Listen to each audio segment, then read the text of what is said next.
What is half life? समझिए कोई भी रिएक्शन जब हो रहा है तो रिएक्शन जब स्टार्ट होता है तो रिएक्टेंट प्रोडक्ट में कन्वर्ट होना शुरू हो जाएगा। Initially reactant will be 100%, product will be 0%. Gradually, the amount of reactant will keep on decreasing and product will keep on increasing.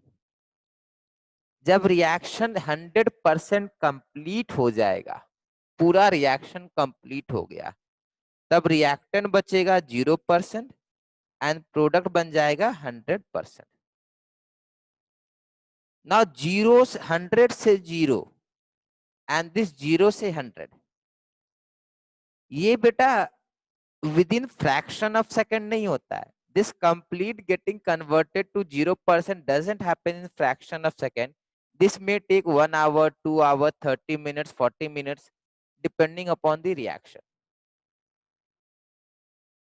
Let's say ये पहले क्या होगा, 100 होगा, फिर ये 95 हो जाएगा परसेंटेज, धीरे धीरे करते करते कम होता जाएगा। एक ऐसा समय आएगा जब ये 50% होगा और उस समय ये भी 50% होगा। So the time required by a reactant by a reaction for 50% completion, for 50% completion, time required by a reaction for 50% completion is known as half life of reaction. कितना कंप्लीट करना है, 50% कंप्लीट करना है। अब ध्यान से समझो, when reaction will be 50% complete, then how much reactant will remain? How much reactant will remain? A final is amount of reactant remaining. How much will be amount of reactant remaining? 50% of initial, which is AI by 2. अब याद रखिएगा, ठीक है, जब half life होता है तो AI by 2 हो जाएगा फाइनल। तो हम लोग को डेफिनेशन लिखना होगा हाफ लाइफ का, तो लिखेंगे time required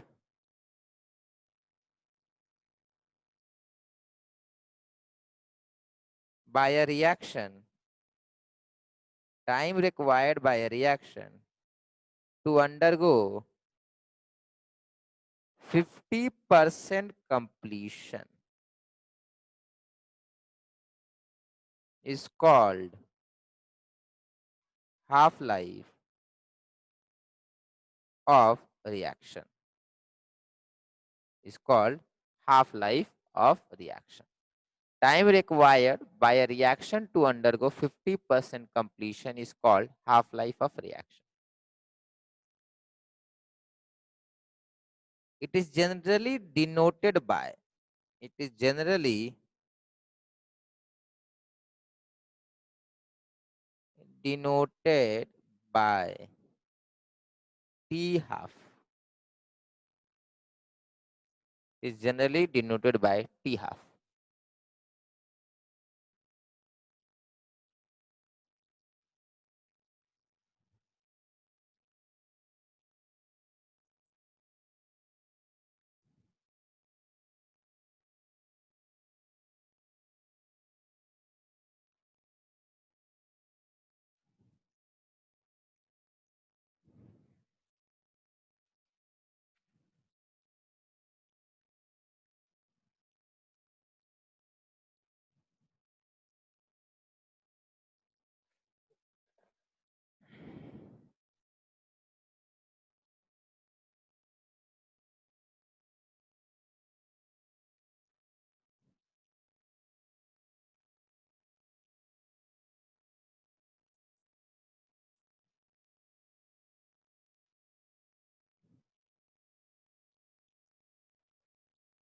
Question is find half-life for zero order reaction. Now half-life for zero order reaction means a reaction which is zero order is 50% complete. We need to find time. So let's say A say B. This is zero order. Now for zero order rate is equal to how much? Simply K. Rate is simply is equal to K. And integrated rate law is equal to integrated rate law क्या हो जाएगा बेटा? कोई बताइए, अभी बताए थे. Integrated rate law for zero order क्या आया था?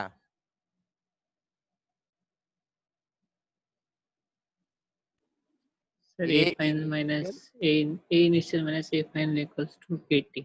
केटी, बहुत बढ़िया केटी.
तो ये अपना हाफ लाइफ है फॉर जीरो ऑर्डर. ये फॉर्मूला आ गया half life for zero order.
When reaction is 50% complete,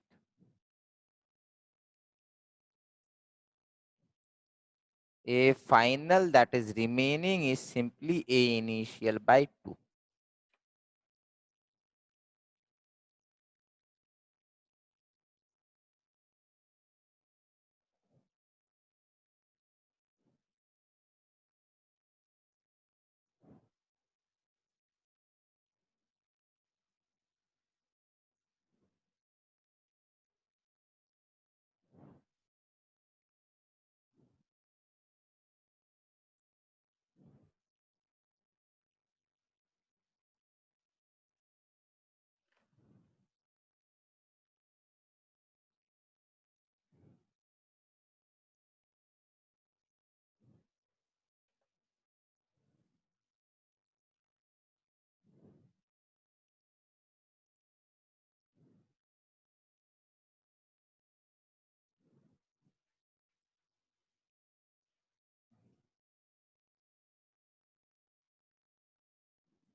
हो गया ये वाला।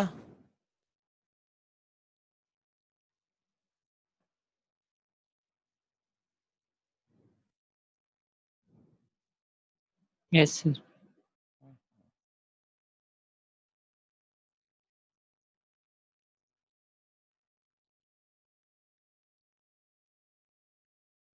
नाउ ये फर्स्ट ऑर्डर का फॉर्मूला है और ये जीरो ऑर्डर का फॉर्मूला है। जीरो ऑर्डर का फॉर्मूला है ए इनिशियल बाई टू के, और फर्स्ट ऑर्डर का फॉर्मूला है एल एन टू बाई के। देखो यहाँ पर ए इनिशियल का टर्म आया है, यहाँ ए का टर्म नहीं आया है। That means half life of zero order reaction is dependent upon initial amount taken। इसका मतलब समझिए, एक जीरो ऑर्डर रिएक्शन है ए से बी। आपने दो एक्सपेरिमेंट किए, एक्सपेरिमेंट वन और एक्सपेरिमेंट टू। एक्सपेरिमेंट वन में आपने ए को इनिशियली 100 मोल लिया, और एक्सपेरिमेंट टू में आपने ए को इनिशियली 450 मोल लिया। ये हाफ लाइफ मतलब कितना, हाफ लाइफ के बाद ये कितना बचेगा, हाफ लाइफ के बाद ये 50 मोल बचेगा, और हाफ लाइफ के बाद ये बचेगा 225 मोल। बेटा यहाँ पर जो हाफ लाइफ लगेगा और यहाँ पर जो टाइम लगेगा, इसको 100 से 50 जाने में जो टाइम लगेगा और इसको 450 से लेके 225 में जाने में जो टाइम लगेगा, वो टाइम अलग होगा, डिफरेंट टाइम होगा। ठीक है, वो डिफरेंट टाइम होगा। फॉर एग्जाम्पल मान लेते हैं कि आपका 0.1 है, दोनों में के आपका 0.1 है, तो इसका हाफ लाइफ आ जाएगा 100/2 × 0.1, मतलब 0.1 मिनट इनवर्स मान लेते। ठीक है, तो ये हो जाएगा 500 मिनट, और ये हो जाएगा आपका 450/2 × 0.1, ये हो जाएगा 2250 मिनट। ठीक है, यहाँ पे मिनट अलग आएगा। बट अब यही काम हम लोग यहाँ पर करेंगे। यहाँ पर बेटा अगर आप ए इनिशियल को 500 ले लीजिए एक्सपेरिमेंट वन में, और एक्सपेरिमेंट टू में ए इनिशियल को 450 ले लीजिए, दोनों में टी हाफ सेम आएगा, दोनों में टी हाफ सेम आएगा। क्यों? क्योंकि फॉर्मूला है एल एन टू बाई के, ए इनिशियल इसमें है ही नहीं। तो आपको ध्यान रखना है, for first order half life is independent of initial concentration of reactant। इसको ध्यान रखना है बेटा। For first order, half life is independent of initial concentration of reactant। For first order, half life is independent of initial concentration of reactant।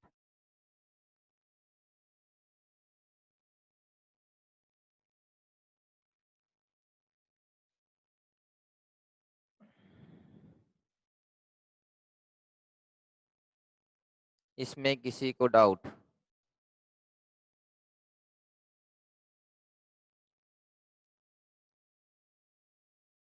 चलिए next.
prove that time required for 75% completion of first order reaction is twice the half life. Means 75% completion के लिए half life का double time लगेगा, ये आपको prove करना है। खुद से ट्राई कीजिए, नहीं बनेगा तो बता देंगे।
When reaction is 75% complete, A final will be A initial minus 75% of A initial because 75% complete है. Implies that A final is equal to 0.25 A initial और A initial by 4 आएगा. करके देखिए, A final will be A initial by 4.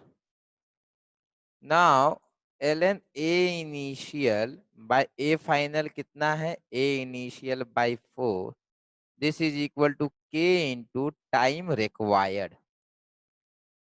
Implies that A initial cancel. ln4 is equal to K into time required. Implies that time required is equal to ln4 by K. आया किसी का ऐसा कि सब मेरे बनाने का वेट कर रहे थे? नहीं सर, आ गया। आया, चलिए बढ़िया है। आगे सर। अब ln4 को बेटा थोड़ा सा मॉडिफाई करना है। This can be written as ln2 का square by k. This is equal to 2 into ln2 by k. Now this is what? This is half life. Implies that time required for 75% completion is 2 into t half. ठीक है, ये आएगा। ये रट्टा मार के रखना है बेटा। 75% के लिए ट्वाइस ऑफ हाफ लाइफ लगेगा। 75% के लिए ट्वाइस ऑफ हाफ लाइफ लगना है।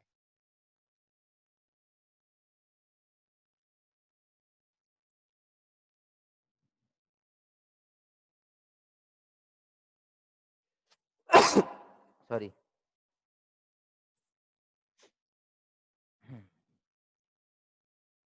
नेक्स्ट है प्रूव दैट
सबका बन रहा है बेटा?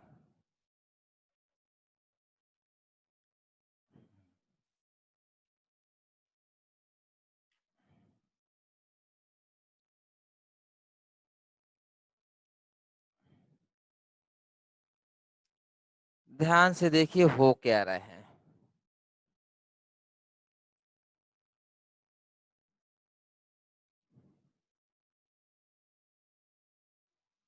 When this reaction will be 50% complete, when this reaction will be 50% complete, means A initial by 2 बचा है।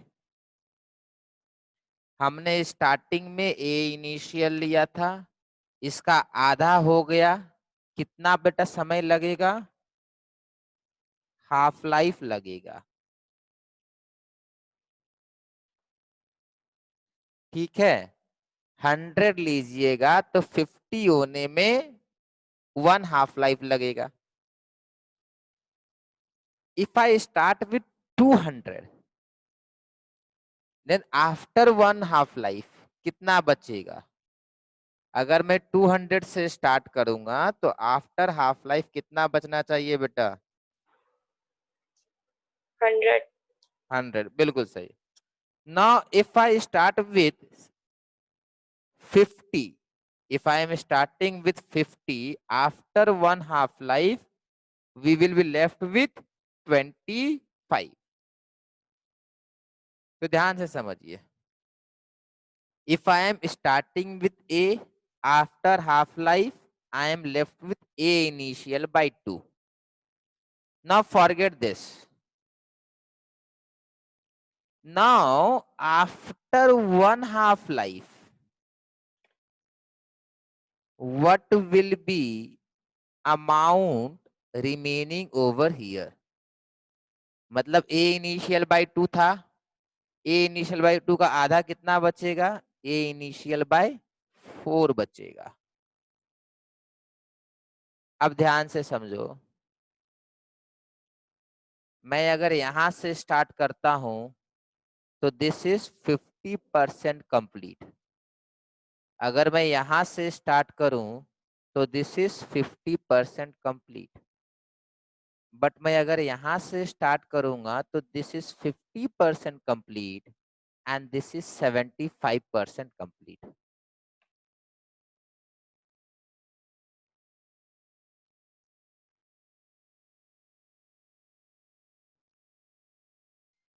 इसमें किसी को डाउट है तो पूछ लीजिए, ये इम्पोर्टेंट है। हाँ सर, फिर से समझा दीजिए। बेटा 100 है, 100 से आधा 50 कितने देर में हो जाएगा? 80 हाफ में। 1 हाफ में। ना 50 से 25 कितने देर में हो जाएगा? Sir 2 times 1 half. हाँ, एक और बार 1 हाफ एक करना आध हाफ था। लाइफ में। तो बेटा जब 100 से 25 चला गया मतलब रिएक्शन कितना कंप्लीट है? 75। 75। वही है बेटा, ए इनिशियल से A initial by 2 1 half life, A initial by 2 से A initial by 4 another half life. now in one more half life, in one more half life कितना बचेगा? A initial by 87.5। 8, this will be 87.5% complete। अभी देखो यही काम तो किए थे। 1 हाफ लाइफ में हाफ 50%, 2 हाफ लाइफ में कितना? Reaction is 75% complete. 3 half life में reaction is 87.5% complete. Next, one more half life, A initial by 16 बचेगा, एक मोर हाफ लाइफ। बेटा यहाँ पे रिएक्शन विल बी 90, कितना 12 का 92.75 ना?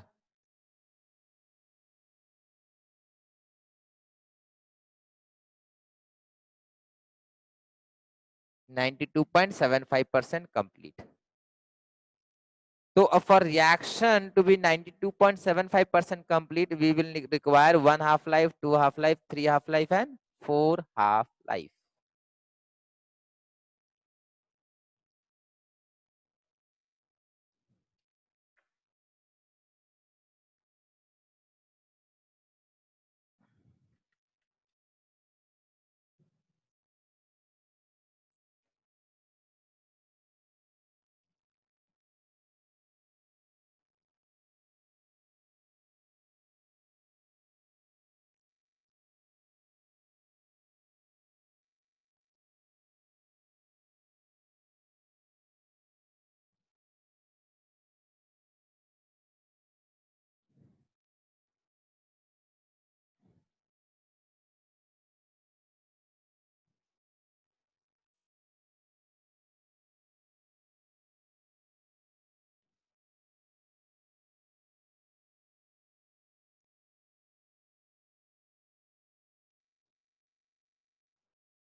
करना नहीं है, मैं बताऊंगा फिर करिएगा, ठीक है। पहले क्वेश्चन कॉपी कीजिए।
चलिए देखिए,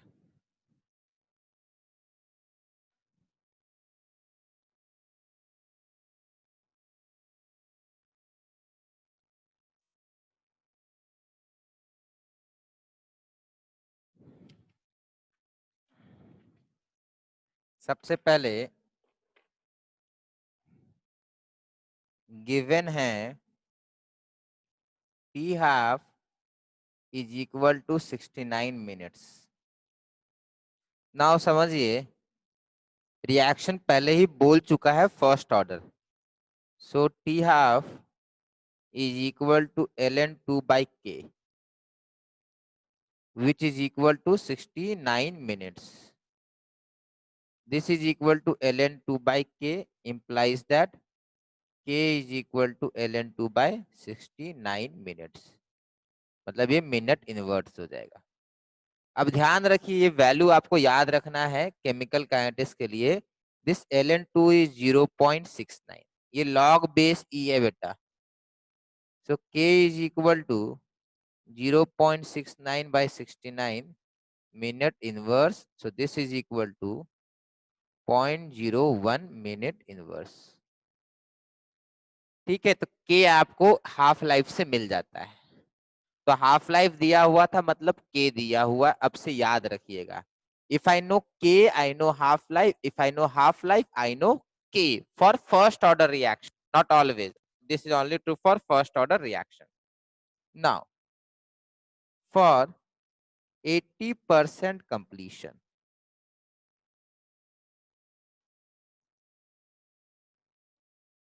A final is equal to A initial minus 0.8 A initial, 80% बोला था, तो this is 0.2 A initial। Now ln a initial by a final is equal to k into time required, implies that ln a initial वही रहेगा 0.2 a initial is equal to k into time required. So this is ln 5 is equal to k into time required, implies that t required is nothing but ln 5 by k. Now we need to solve this. ln 5 का value हम लोग को पता करना है. अब ध्यान से सुनिए, this is log e base 5 है या 5 बेस e है. I can convert this into log 10 base. So this is 2.303 log of 5 by k. क्या फॉर्मूला यूज किए बेटा? ln a is equal to 2.303 log a. ये फॉर्मूला यूज हुआ है. ठीक है, तो log 5 का वैल्यू कितना आएगा? किसी को आइडिया? log 5 का वैल्यू 0.7 आता है.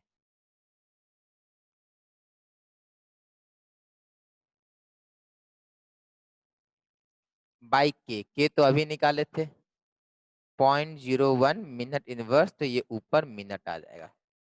अब इसको कैलकुलेट करना है, that is multiply divide subtract, यही सब करना बाकी है. ये सब कीजिएगा, आपको आंसर मिल जाएगा.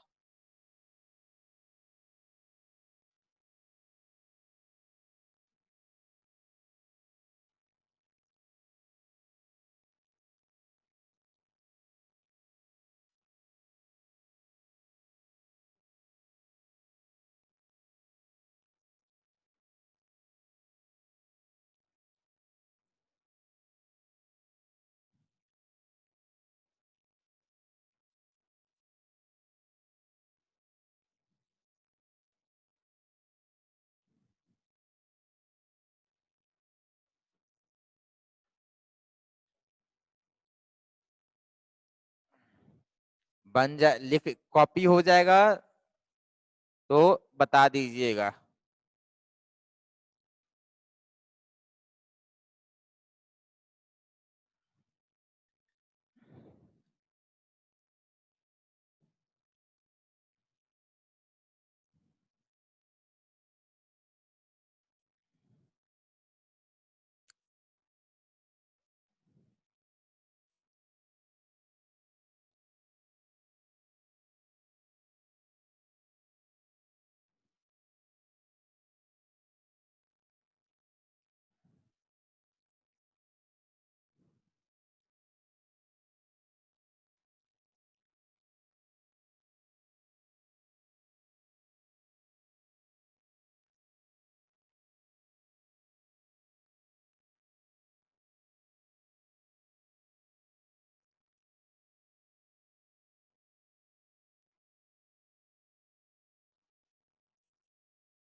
चलिए,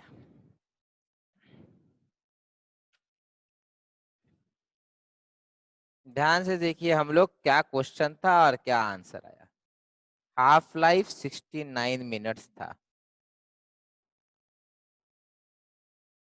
तो बेटा 69 मिनट्स में 50% कंप्लीट होता है, तो 75% कंप्लीशन के लिए कितना लगता है? 75% के लिए अभी देखे थे 2 into T half which is equal to 2 into 69.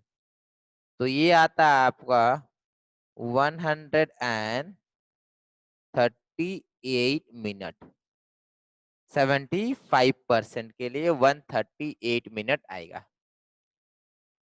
बेटा हम 80% के लिए कितना आता, 138 मिनट से थोड़ा सा ज्यादा आता, इससे थोड़ा ज्यादा लगता।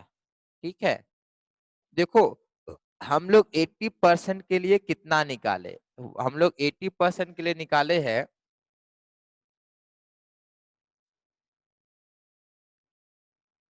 161 मिनट्स, 161 मिनट। देखो 80% के लिए 138 आता और 87.5% के लिए कितना आता, 3 t½ आता। 3 t½ मतलब 69 × 3, मतलब 69 × 3 27, टू कैरी 207 मिनट्स आता। तो देखो 80% के लिए बेटा इससे कम आना चाहिए और इससे ज्यादा आना चाहिए, 138 मिनट से अधिक आना चाहिए। अपना आंसर इन्हीं दोनों के बीच में आया है, तो आंसर अपना बिल्कुल सही है। ये मैं आपको रफ बता रहा हूं कि अगर आप इस तरीके से भी करें तो एमसीक्यू में आपको बहुत बार हेल्प मिल जाता है, एमसीक्यू में आपको बहुत बार हेल्प मिल जाएगा। ध्यान रहे बेटा 50% के लिए 69 मिनट लगा है, तो 25% के लिए 69/2 नहीं लगेगा। समझ में आया? तो 25% के लिए 69/2 नहीं लगता है, ये ध्यान रखिएगा। चलिए एक काम करते हैं, हम लोग पता करते हैं इसी क्वेश्चन के लिए। इन अबव क्वेश्चन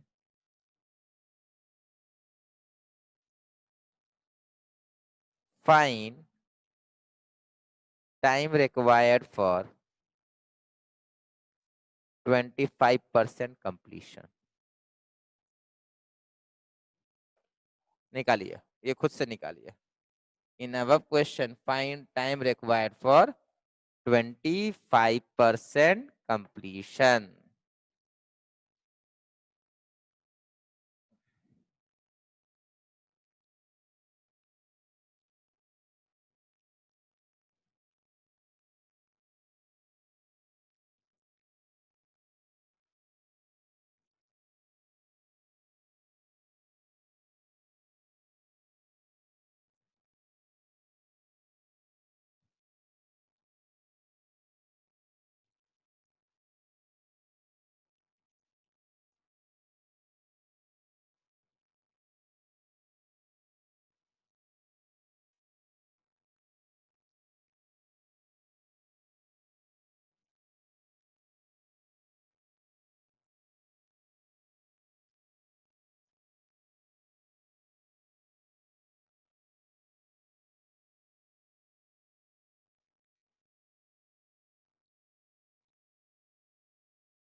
जो आंसर आएगा वो प्राइवेटली बताइएगा।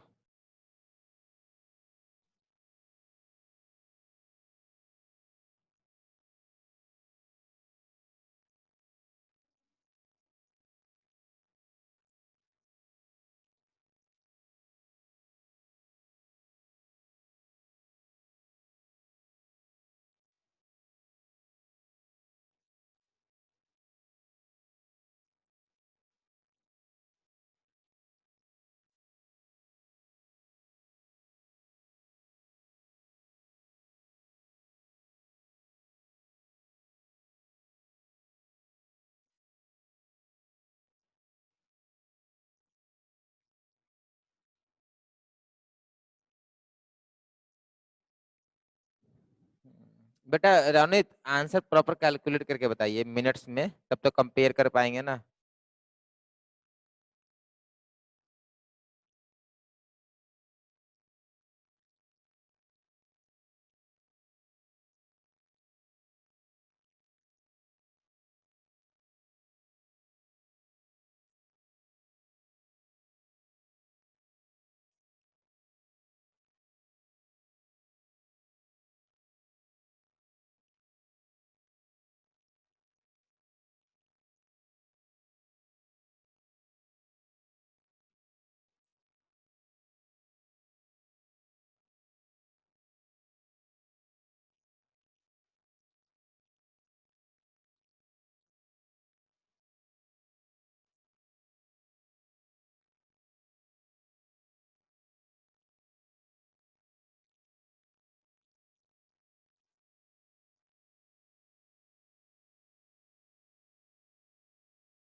अनिकेत बेटा, प्रेरणा और अनित, आप लोग का प्रेरणा बेटा थोड़ा सा आपका अलग है। ऋषिका बेटा आपका तो बहुत ज्यादा,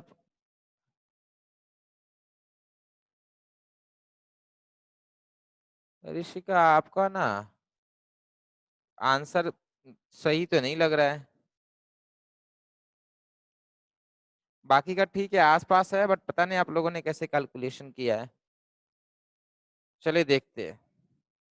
शॉर्ट में मैं करता हूं, A initial will be, sorry, A final will be A initial minus 25%, मतलब 0.25 AI।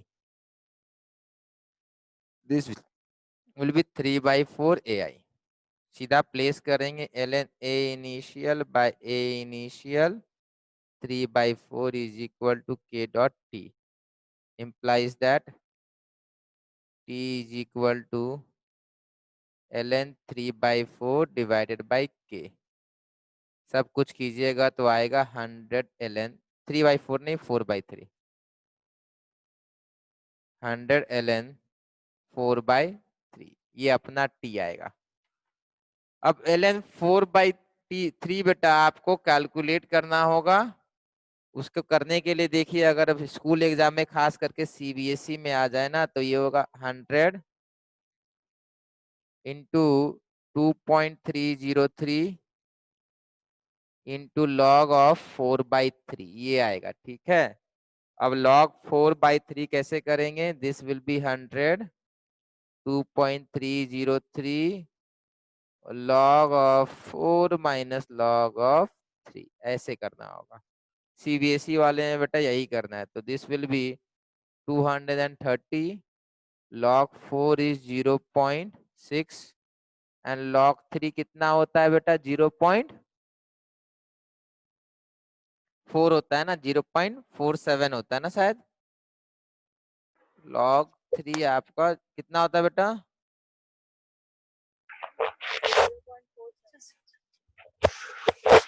0.47 होता है बेटा। ठीक है, 0.47 आएगा। तो ये आप कीजिए, अब आपका आंसर आएगा।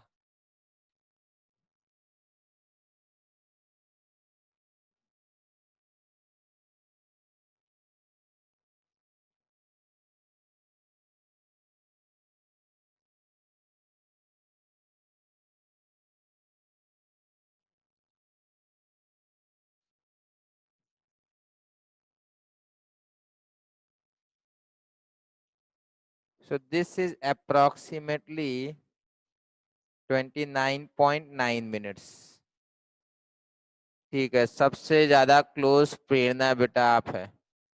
और रोनित बेटा आप भी ठीक ही है, 28 बेटा, 28-29 के आसपास आएगा, क्योंकि मैंने यहाँ पे थोड़ा सा अप्रोक्सीमेशन लिया है।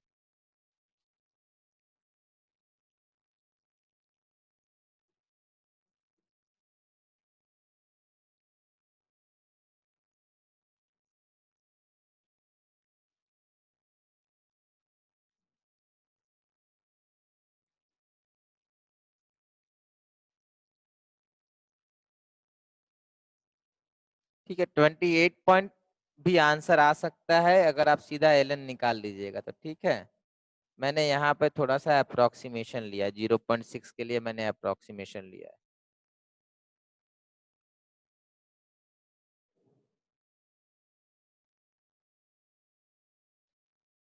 बेटा आप लोग का 46 मिनट जो आया है गलत आया है बेटा, उसको आप लोग ध्यान से देखिए कहाँ गलत किए थे। सर वो लॉग 3 को 0.47 की जगह 0.4 ले लिया था।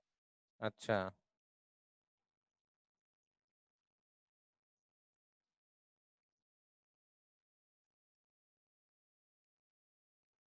चलिए ठीक है, देखिए कितना मिनट आ रहा है, अप्रोक्सीमेटली 29 मिनट्स के आसपास आया।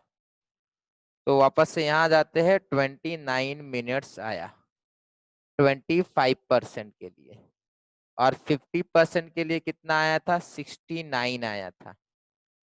तो देखो बेटा, इसका हाफ नहीं है ये, इनफैक्ट इसका हाफ से कम है।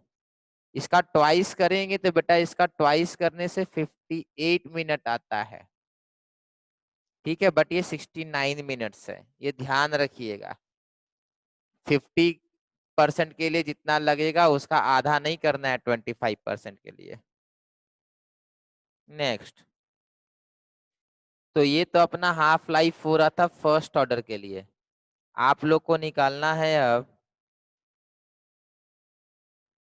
Half life for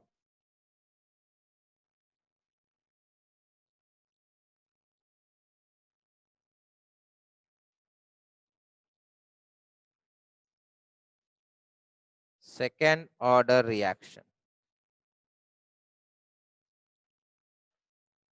half life for second order reaction.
सही है बेटा।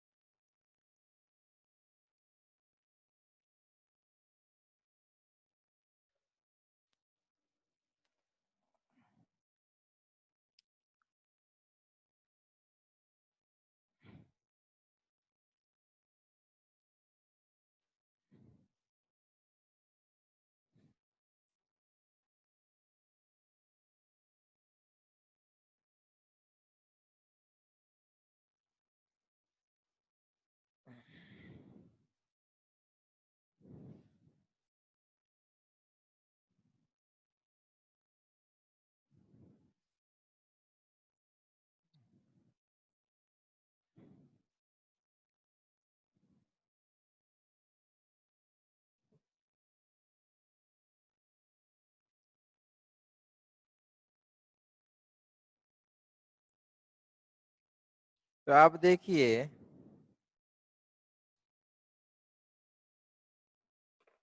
ध्यान से देखेंगे, जीरो ऑर्डर के लिए हाफ लाइफ का फॉर्मूला क्या था? जीरो ऑर्डर के लिए हाफ लाइफ का फॉर्मूला था ए इनिशियल बाई 2k।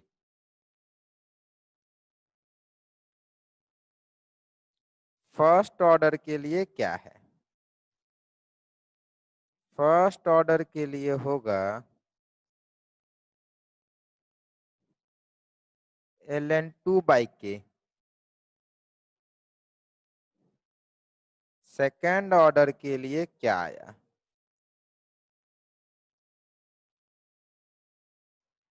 ए अरे 1/a इनिशियल इंटू 1/k।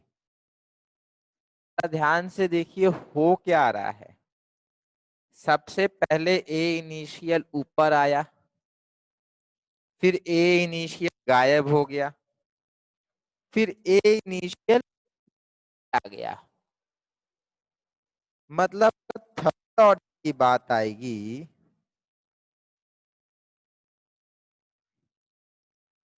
तो half life will be proportional to, equality नहीं लगा रहा हूं, 1/a इनिशियल का स्क्वायर। समझे? थर्ड ऑर्डर के लिए ये हो जाएगा। दैट मीन्स nth ऑर्डर के लिए क्या होगा?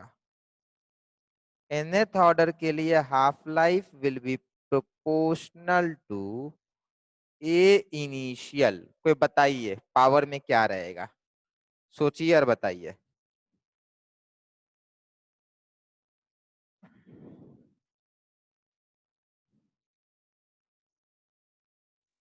Sir, minus of n minus 1 minus of n minus 1 minus n plus 1.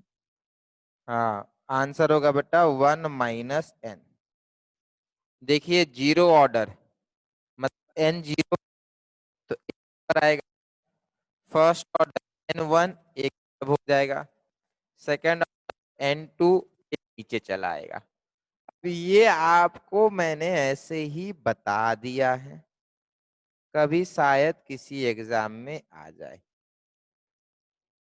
समझ में आया? ठीक है, ये nth ऑर्डर का nth ऑर्डर ऑफ रिएक्शन का हाफ लाइफ इस तरीके से आप देख सकते हैं। ठीक है बेटा, होपफुली हाफ लाइफ में अब आप लोग को प्रॉब्लम नहीं बचा होना चाहिए। मैंने अच्छे से हाफ लाइफ के बारे में आपको डिटेल में बता दिया है, आपको इसमें प्रॉब्लम नहीं आना चाहिए।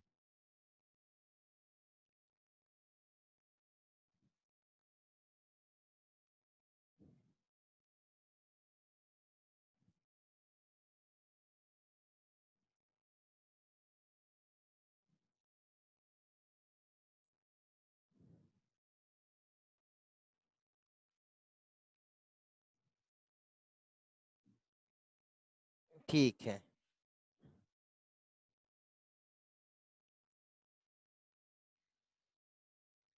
ठीक है बेटा।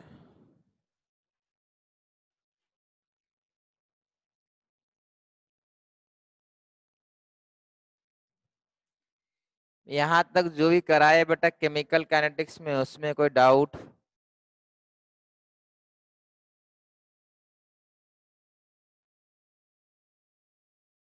हाँ बेटा,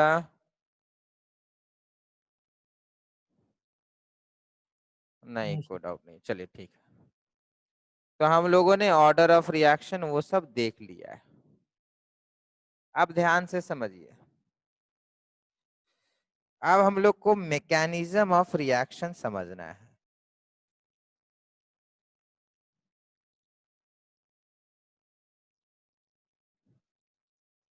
ना what is meant by mechanism of reaction?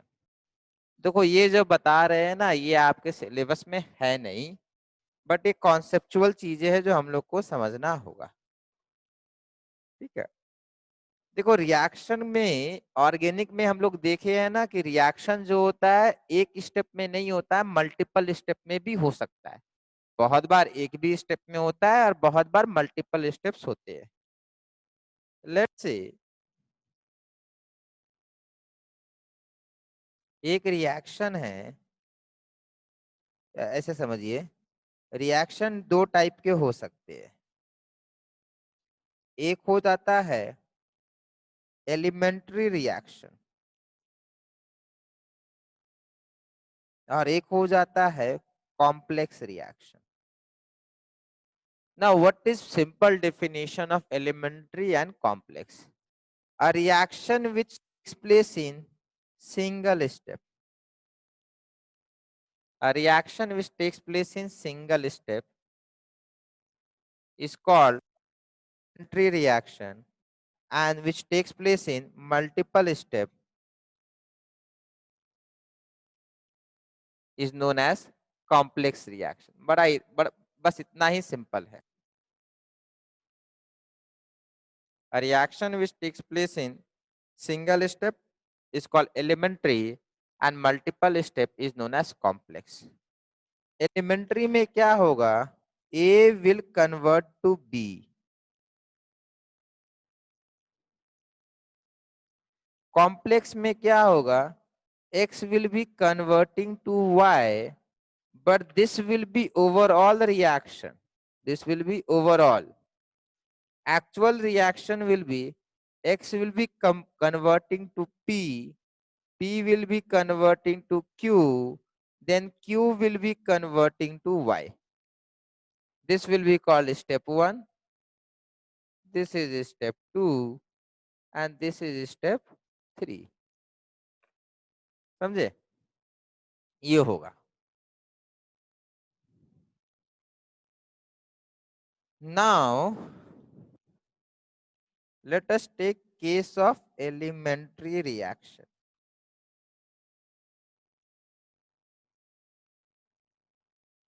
Let us take case of elementary reaction. If a reaction is elementary, that means it takes place in one single step. So let us take an example. A plus B gives C. If this is elementary reaction, then the rate law will be simply K A multiplied by B.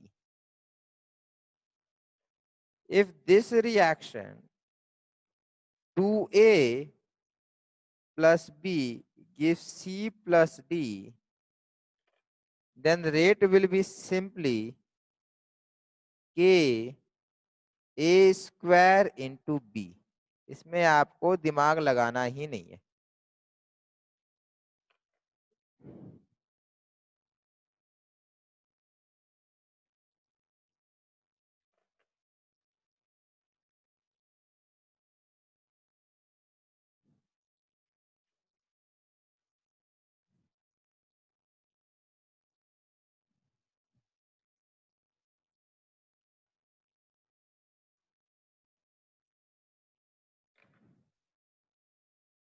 खुद से कीजिए क्या आएगा.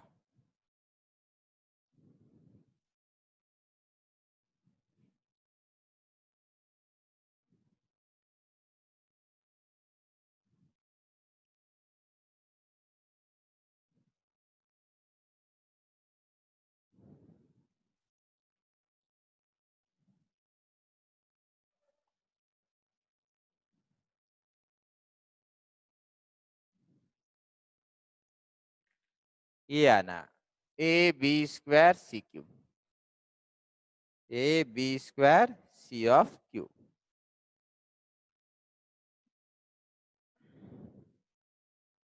Next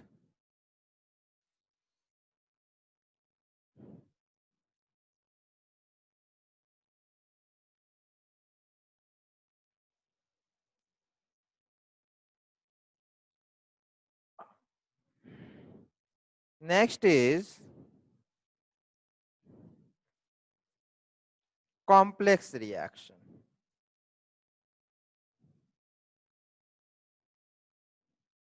अब कोई आपको complex reaction दे देगा, उसका आपको रेट लॉ निकालने बोलेगा. समझिए बात को.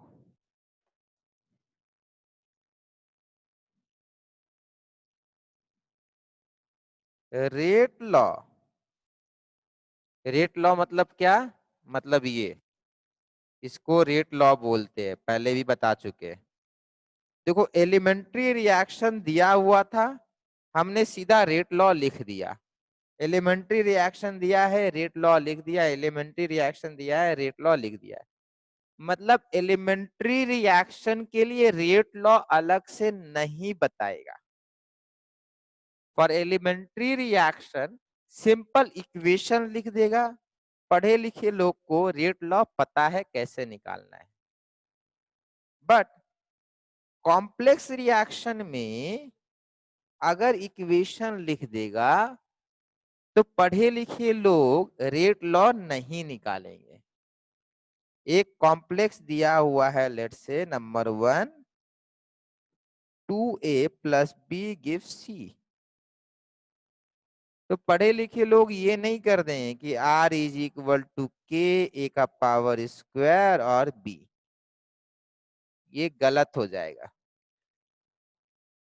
कॉम्प्लेक्स रिएक्शन में रेट लॉ आप इक्वेशन से नहीं पता कर सकते हैं। For elementary reaction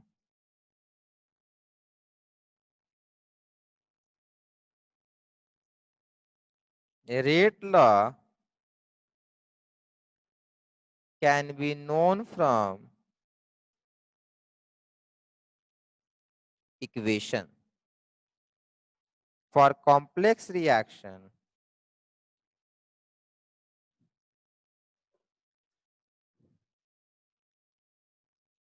rate law cannot be derived from equation, मतलब केमिकल इक्वेशन, ये ध्यान रखिएगा। We need complete mechanism for rate law. आप रेट लॉ भी पता कर सकते हैं जब आपको पूरा मैकेनिज्म बता दिया जाएगा, अदरवाइज आप पता नहीं कर सकते। इसमें किसी को डाउट? नहीं सर। ठीक,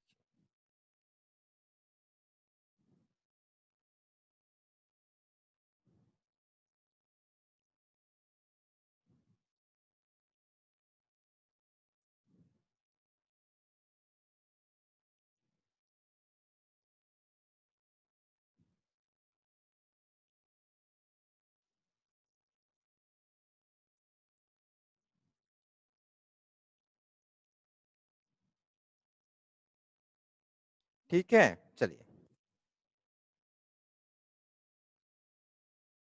आप समझिए, एक हाइपोथेटिकल हम लोग रिएक्शन ले लेते हैं जो कॉम्प्लेक्स है थोड़ा, फिर देखेंगे एनसीईआरटी का भी हम लोग एग्जांपल बाद में देखेंगे, बट अभी वो नहीं देखेंगे। वो- अ,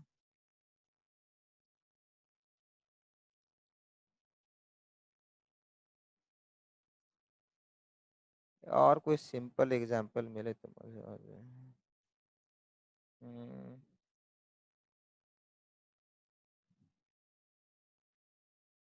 चलिए इसी को करते हैं। चलिए, एक रिएक्शन है 2a plus B give C, this is overall, और इसका मैकेनिज्म दिया है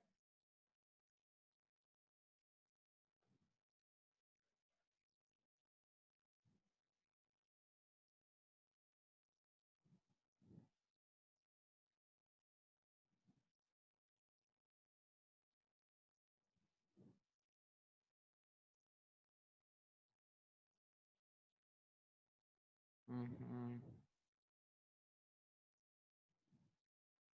हम्म, चलिए यहाँ इक्विलिब्रियम साइन लगाइए तब हो पाएगा।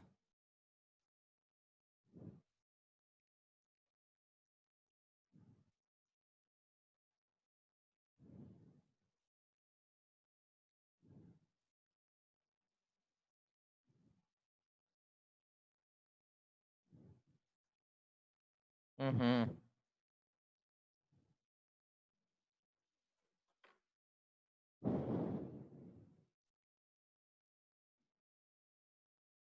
ठीक है। a plus b is reacting to give 2x, and X plus A is reacting to give C.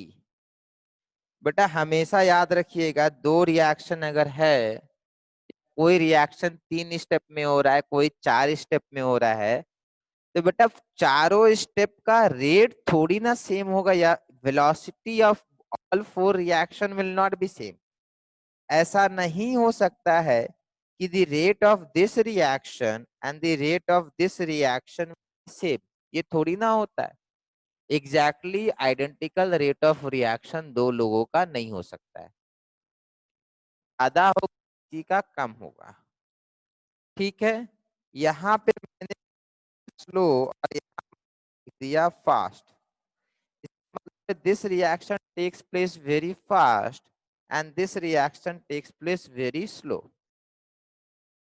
तो आप समझिए, एक बार क्लास 11th में ऑर्गेनिक में थोड़ा सा डिस्कस किए थे इसके बारे में। क्या डिस्कस किए थे? डिस्कस ये किए थे कि एक साइकिल की फैक्ट्री है, वो एक दिन में 100 बेल बनाती है, घंटी, और 70 सीट्स बनाती है साइकिल का। तो जो सीट बना है वो 70 है और जो बेल बना है वो 100 है। आपसे पूछा जाएगा what is the maximum amount of cycle that company can manufacture।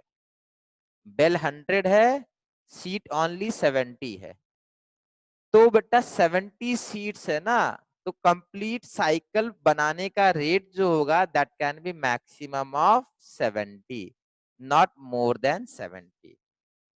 So the rate of manufacturing of cycle is not decided by rate of manufacturing of bell, but actually decided by manufacturing of seat, because manufacturing of seat will be slowest step। समझ में आया? तो जो slow step होता है ना, वो decide करता है कि ओवरऑल रेट क्या होगा रिएक्शन का। तो आपको ध्यान रखना है, slowest step is rate determining step।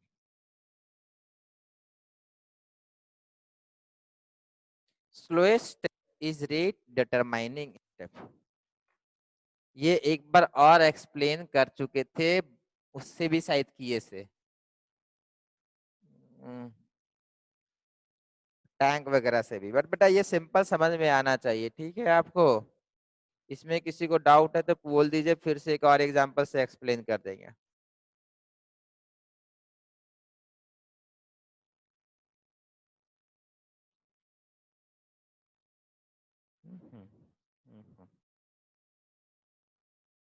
तो यहाँ पे बेटा RDS, इसको हम लोग बोलते हैं R.D.S।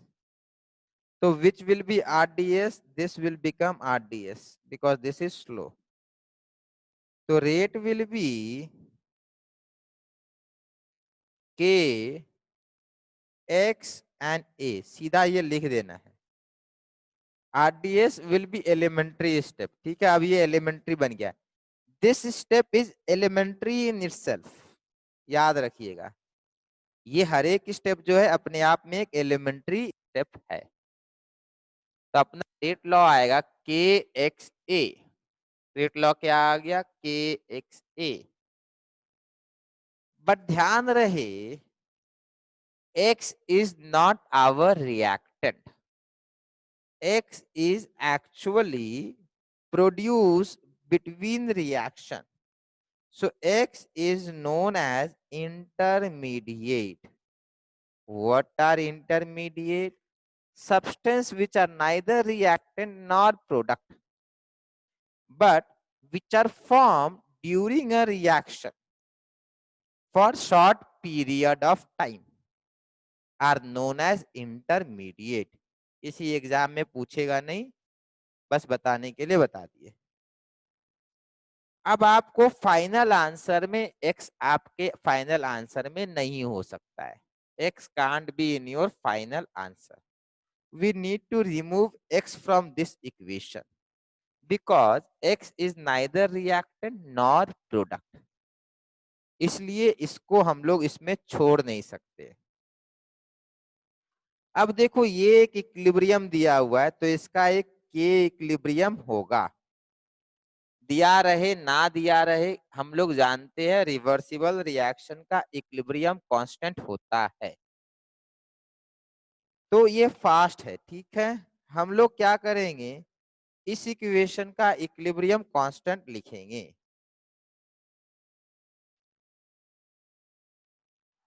तो इस इक्वेशन का इक्विलिब्रियम कांस्टेंट अगर लिखने जाएंगे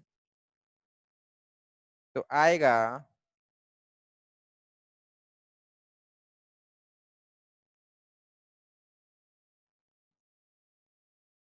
अब ये सबको पता होना चाहिए।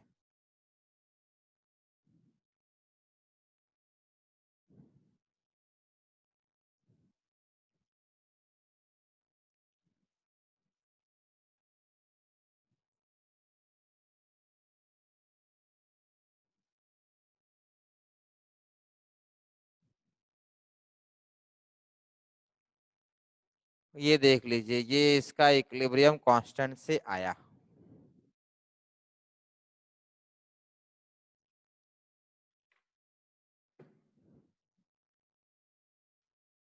इसमें किसी को डाउट?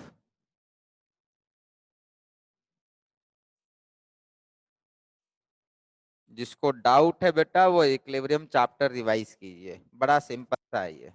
नेक्स्ट, तो अपने को एक्स मालूम चल गया और अपना रेट आ रखा था के एक्स इंटू ए। देखो मैं अगर x को ये वाला वैल्यू प्लेस कर देता हूं, ये वाला मैं यहां रख देता हूं, तो दिस इज इक्वल टू के मल्टीप्लाइड बाय दिस।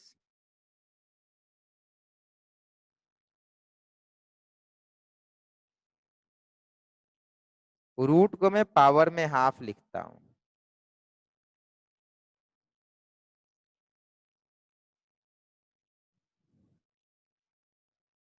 नहीं, इसका था ना ए आएगा, ये x इंटू ए, ठीक है। Now what is this?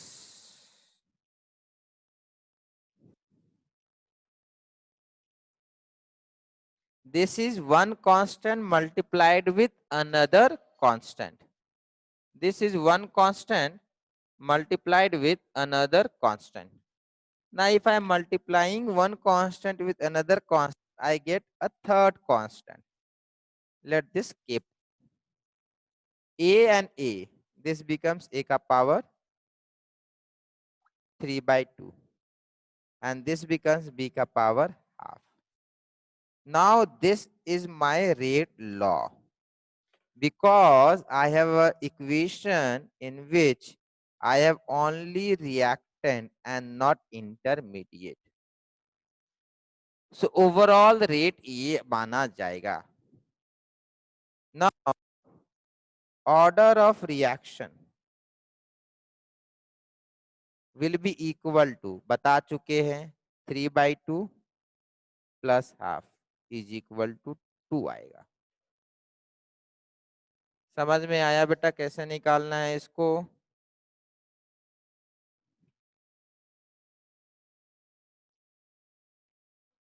Yes, sir.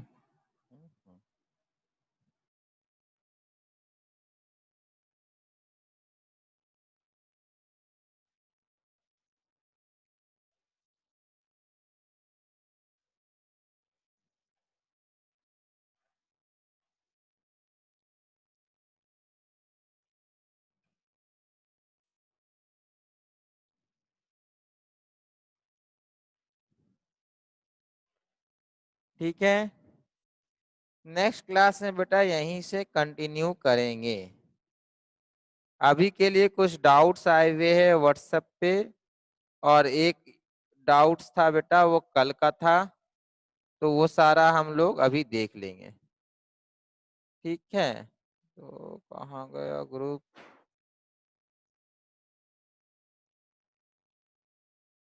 ठीक है, चलिए। एक वो डाउट है बेटा, फिर से वो आप भेजे 1 ग्राम ऑफ सिल्वर वाला बेटा, वो इस चैप्टर का नहीं है बेटा, वो आपका चैप्टर है मेटालर्जी, वो उस चैप्टर से बिलोंग करता है, सबसे पहली बात। सेकंड बात ये है कि ये टॉपिक आपके सिलेबस में उतना है नहीं, फिर भी मैं आपको बता दे रहा हूं इस क्वेश्चन में पूछा क्या गया है। लेट्स से बेटा नमक जो है पानी में डिजॉल्व करता है, और नमक या सॉल्ट लेट्स से वाटर में एक बार डिजॉल्व किया, और एक और कोई लिक्विड है, लिक्विड एक्स, मतलब दो लिक्विड है, एक लिक्विड एक्स एक लिक्विड वाई। जो NaCl है वो x में भी डिसॉल्व करता है और y में भी डिसॉल्व करता है, बट x और y आपस में डिसॉल्व नहीं करता है। NaCl is dissolving in x, NaCl is dissolving in y, but x and y do not intermix. In that case, x and y will form separate layer. बाल्टी में अगर x और y को रखेंगे तो सेपरेट लेयर में रहेगा। Now अब इस तरीके से समझिए कि अब इसके अंदर अगर NaCl डालेंगे तो क्या होगा। What will happen if I add NaCl in this now? Will it dissolve only in X? Will it dissolve only in Y?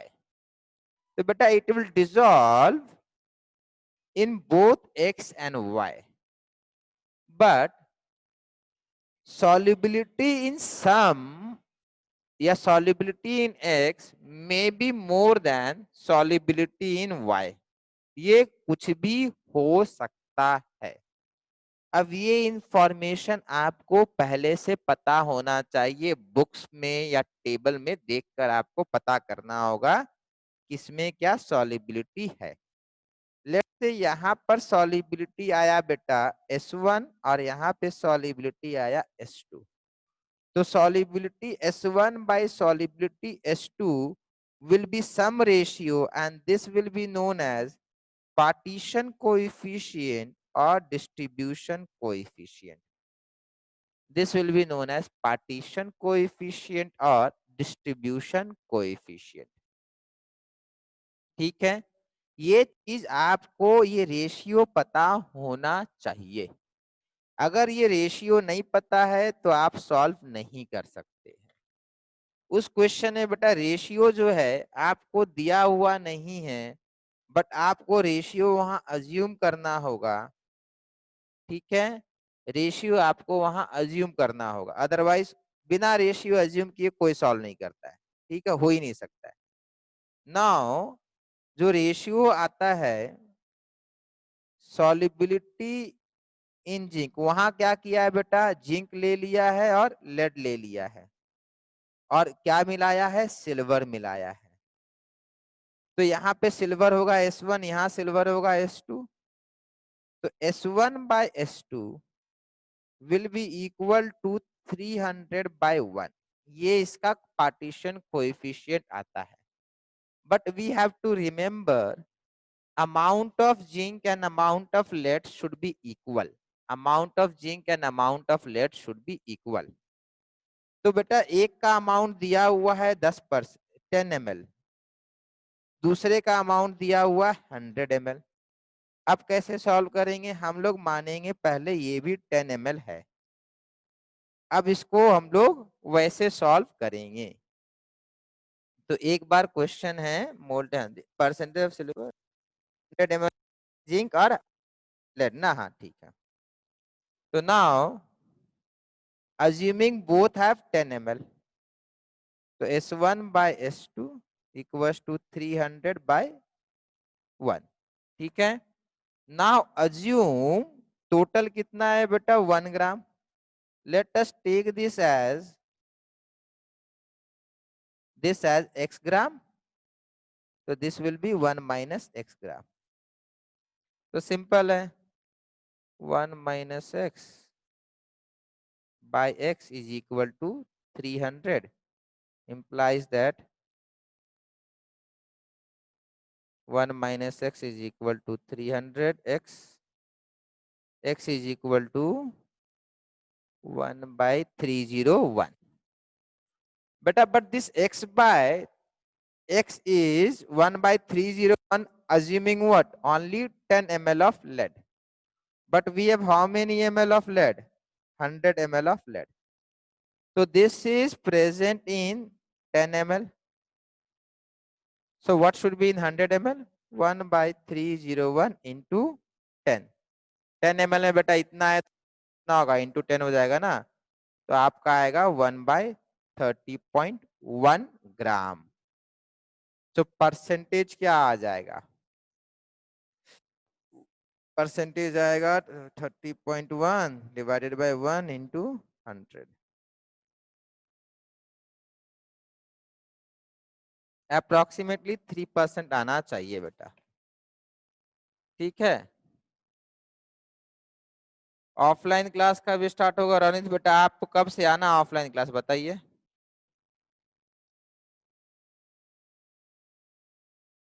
Sir जब स्टार्ट करिए तब आएंगे. ओके, ठीक है बेटा. देखिए ऑनलाइन और ऑफलाइन जो है ना, ऑफलाइन में बेटा आपको डेली आना पड़ेगा, खाली यही प्रॉब्लम है एक. वरना एक काम हो सकता है, ऑनलाइन भी होगा ऑफलाइन भी होगा. 1 जुलाई होने दीजिए, उसके बाद ऑफलाइन क्लास पक्के से स्टार्ट होगा. जिनको ऑप्शनल होगा, मतलब जिनको आना है आ सकते हैं, या जिनको ऑनलाइन देखना ऑनलाइन देख सकते हैं. ठीक है. चलिए नेक्स्ट है बेटा AgCl वाला. बेटा इसका एक पूरा मैंने वीडियो बना रखा है AgCl वाले का. ठीक है. और इलेक्ट्रोकेमिस्ट्री के पूरा जो मॉड्यूल आपका अभी आज मैं अपलोड कराता हूँ, और उसके सारे वीडियो सोल्यूशन में भी वो भी शेयर करवाता हूँ. ठीक है. चलिए यहाँ देखिए, Ag plus AgCl KCl AgNO3 और Ag प्लस. बड़ा सिंपल सा है. ठीक है बेटा, ये रहा आपका एक पार्ट और ये रहा आपका दूसरा पार्ट. ठीक है. ध्यान से समझिए बेटा, ये है आपका एनोड, ये है आपका कैथोड. ठीक है. आपको ज्यादा कुछ सोचना नहीं है, आपको सिर्फ इतना सोचना है यहाँ ऑक्सीडेशन होता है और यहाँ क्या रिडक्शन होगा. This will lose electron and this will gain electron.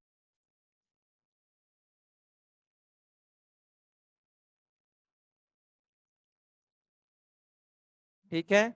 चलिए, तो बेटा ऑक्सीडेशन में electron is lost and reduction में इलेक्ट्रॉन इज गेन्ड.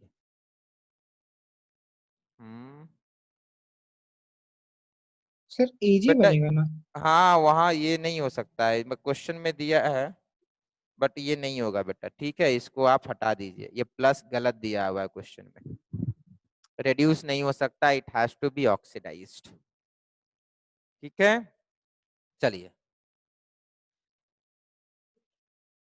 ये बेटा नहीं हो सकता. ठीक है, प्लस यहाँ नहीं हो सकता है, चांस ही नहीं है, और गलती से दे दिया है, टाइप कर दिया है. ध्यान से देखेंगे तो यहाँ है आपका AgCl से Ag प्लस, बिकॉज यहाँ पे ऑक्सीडेशन हो रहा है, और यहाँ पे है AgNO3 से Ag प्लस. अच्छा, और यहाँ इलेक्ट्रॉन कैप्चर हो रहा है. ठीक है. चलिए अब ध्यान से समझिए बेटा, यहाँ पर जो इलेक्ट्रोलाइट यूज किया गया है that is KCl, that is KCl. ठीक है. सो KCl में Cl माइनस अवेलेबल है, so I can balance this with the help of Cl minus. I can balance this reaction with the help of Cl minus.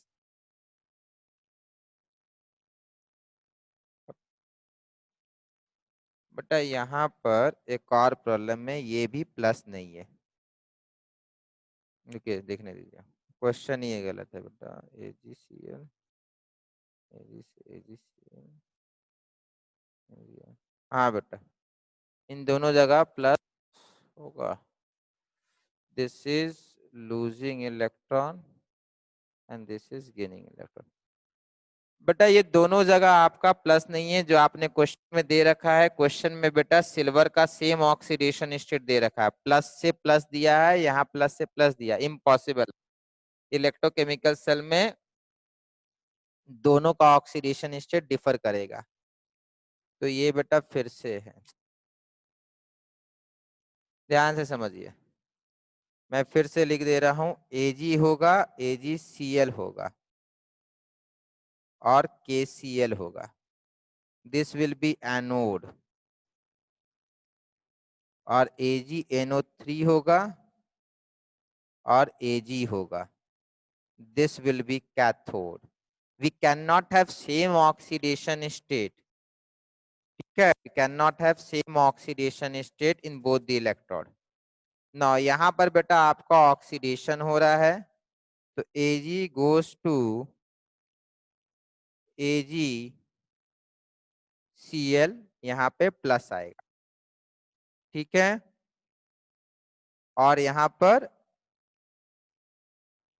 आपका, ठीक है, इसको हाँ ये रखिए, ठीक। अब आप इलेक्ट्रॉन बेटा बैलेंस करना है। Ag से Ag प्लस हुआ है, मतलब इलेक्ट्रॉन इज लॉस्ट। और यहाँ पर बेटा AgNO3 से Ag गया है, मतलब electron is captured because Ag plus है यहाँ पे। ये होगा आपका हाफ सेल रिएक्शन, Ag से AgCl और यहाँ AgNO3 से Ag। नाउ यहाँ पे बेटा Cl आपका बैलेंस नहीं है, तो आप Cl बैलेंस कर सकते हैं, इसमें कोई परेशानी नहीं चाहिए। Cl minus I can simply add such that my Cl is balance on this half. अब बेटा आप NO3 का क्या करेंगे, समझिए।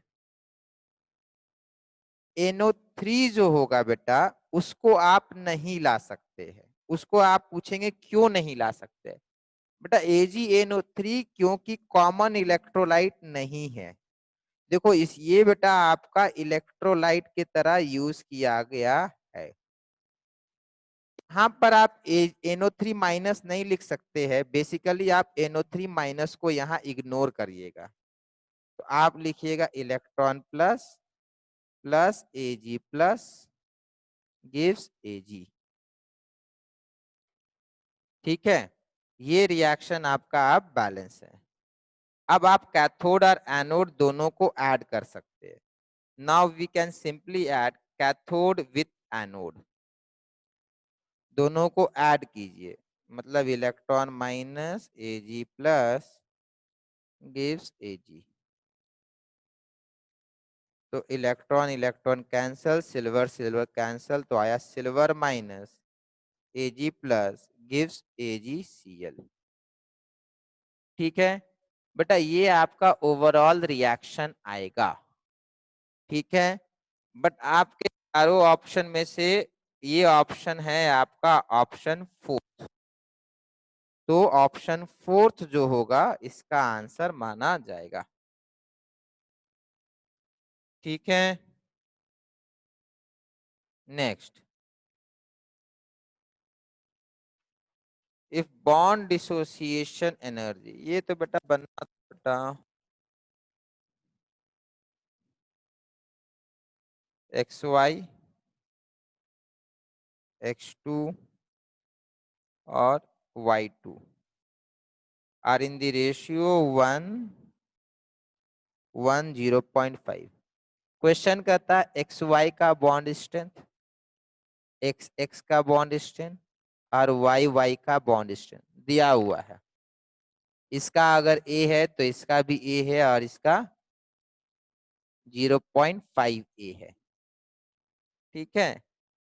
बोला है दी बॉन्ड, हाँ, delta H F formation of X Y is, बोला है delta H F formation of X Y is -2 kilojoule per mole. बेटा तो हीट ऑफ फॉर्मेशन हम लोग किए थे, heat of formation is formation of product 1 mole product from reactant. तो from reactant मतलब X2 and Y2 in their elemental state. बेटा balancing में ये हाफ होगा, ये सब एक्सप्लेन किया हुआ है, ये 1 होना चाहिए। नाउ डेल्टा एच एफ, बेटा यहाँ पे सोचो, यहाँ पे X और X का बॉन्ड ब्रेक होगा, यहाँ पे Y और Y का बॉन्ड ब्रेक होगा, और यहाँ पे X और Y का बॉन्ड बनेगा। तो delta H of this reaction will be simply, delta H of this reaction will be simply bond energy released minus bond energy required। बेटा क्या होना चाहिए, this will be energy required minus energy released। Now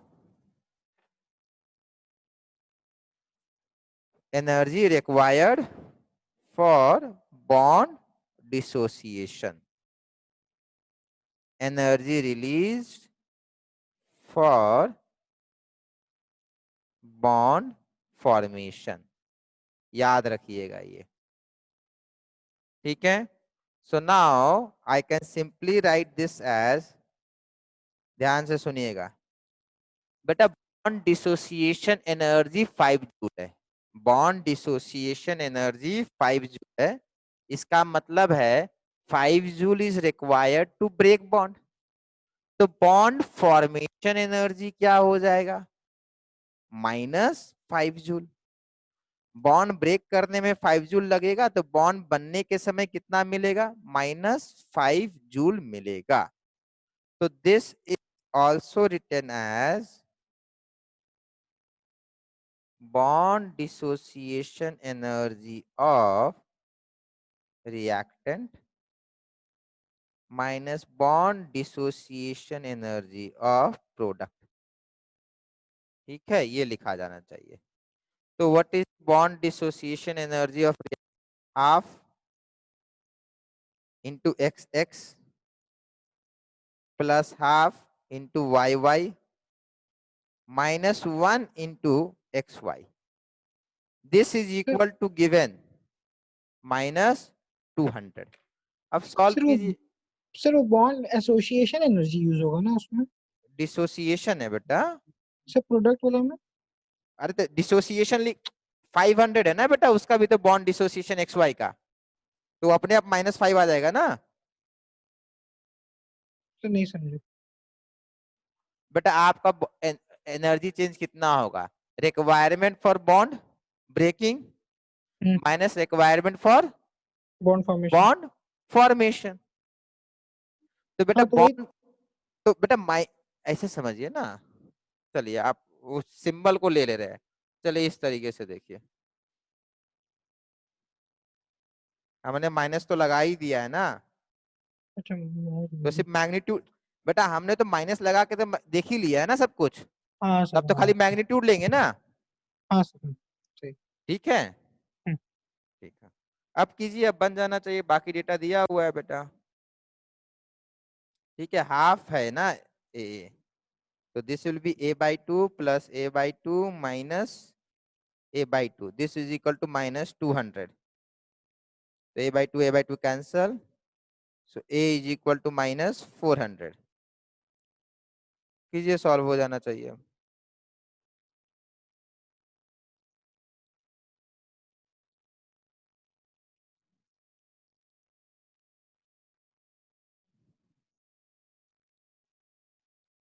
अच्छा बेटा यहाँ पर ना हम्म, हम्म,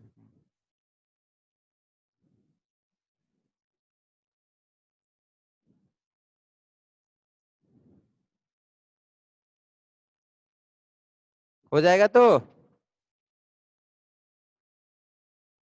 चलिए नेक्स्ट एक है बेटा which of the following curve is not correct. ठीक है बेटा देखो ये क्वेश्चन जो है ना ये अभी हाल फिलहाल में आया था जेई मेन के हाल फिलहाल में आया होगा। ठीक है 1 या 2 साल पहले का बात है ये बहुत दिन नहीं हुआ है इसका। ठीक है इस क्वेश्चन में बेटा सीपी दिया है पी दिया है और ग्राफ को कुछ ऐसा बना के रखा है। बेटा CP is independent of pressure independent of pressure. तो ये वाला ग्राफ जो है गलत है लाइन ऐसा होना था।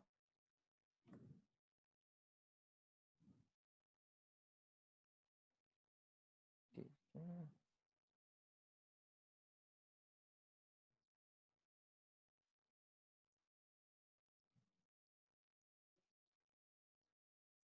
सर बाकी ग्राफ्स का भी एक्सप्लेनेशन कर दीजिए। बाकी सर सेकंड और थर्ड ग्राफ्स का भी एक्सप्लेनेशन कर दीजिए। सेकंड और third graph third graph. Physics में बेटा सीवी वगैरह हुआ है ना बेटा डिग्री ऑफ फ्रीडम। हाँ सर हुआ। चलिए अच्छा डिग्री ऑफ फ्रीडम बेटा फिक्स है या कभी कभी वेरी करता है। डायटॉमिक का डिग्री ऑफ फ्रीडम कितना है 5। 5 ऑलवेज या some this may change. This may change at very high temperature. बस हो तो गया पहला वाला एक्सप्लेन हो गया ये वाला एक्सप्लेन हुआ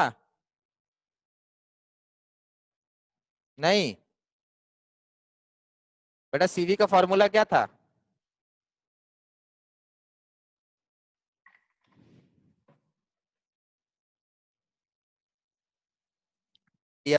बाय 2 होता है या नहीं होता है सीवी यही होता है ना बेटा